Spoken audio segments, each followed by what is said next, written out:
कितीही मनोभावे पूजा करा, तुमच्या घरात तुम्हाला जर पॉझिटिव्ह फील होत नसेल, आळस आल्यासारखं वाटत असेल, नैराश्य फील होत असेल ना, तर काही चुका तुम्हीही करताय ज्या मी करत होती. मला सुद्धा असंच फील व्हायचं. म्हणून मी काय केलं, थोडासा अभ्यास केला या गोष्टींवर आणि त्याच्यातून मला माहीत पडलं की देवघराची मांडणी अशी काही पद्धत असते, तर ती पद्धत तुमच्यासोबत शेअर करते.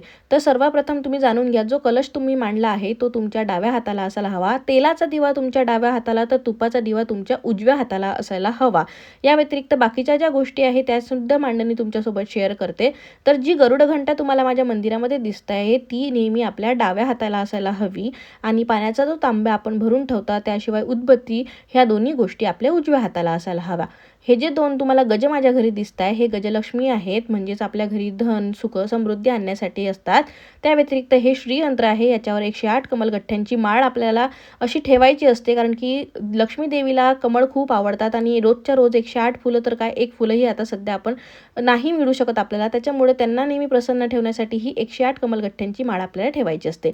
लक्ष्मीनारायणाची ही सुंदरशी मूर्ती तुमच्या घरी असायलाच हवी, ज्यामध्ये लक्ष्मी माता नारायण देवाचे पाय चेपत आहे. यांच्यावरूनच आपलं वैवाहिक जीवन खूप छान व्हायला खूप मदत होते. आणि त्याशिवाय पुरुषोत्तम माससुद्धा येत आहे, जिथे तुम्ही यांची खूप सारी सेवा करू शकता, म्हणजेच अधिक मासामध्ये.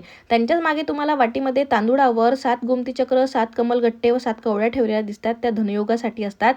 लक्ष्मीनारायण देवतेच्या उजव्या बाजूला आपल्याला दक्षिणावर्ती शंख ठेवायचा असतो. हा शंख पूजेसाठी वापरतात, ना की वाजवायसाठी. तो सेपरेट शंख असतो आणि पूजेसाठी हाच शंख आपल्याला वापरायचा असतो. त्या व्यतिरिक्त याला कासवाचं आसन द्यायचं, पाणी भरून ठेवायचं व त्यात तुळशीपत्र टाकायचं. त्यानंतर अन्नपूर्णा माता म्हणजेच पार्वती मातेचे एक रूप असल्यामुळे शंकराच्या पिंडीजवळ त्यांना ठेवायचं. तिथे बाजूलाच तुम्ही गणपती बाप्पा, नंदी, तुमच्याजवळ जे असेल ते शिवपरिवार तिथे ठेवू शकता. आणि हे जे पिंड आहे हे उत्तरेकडे फेस करायची की दक्षिणेकडे हे तुम्ही मला सांगा. आता लेटेस्ट एका ताईंनी कमेंट केली की हा देवपाट तुमचा दिसतोय तो पण देवघरात ठेवायचा नाही. आता याच्यावर मला कन्फ्युजन झालेलं आहे, हे तुम्ही मला सांगा. इकडे बाजूला मी कामधेनू गाय ठेवलेली आहे वासरासोबतची, ती कृष्णाच्या बाजूला ठेवलेली आहे.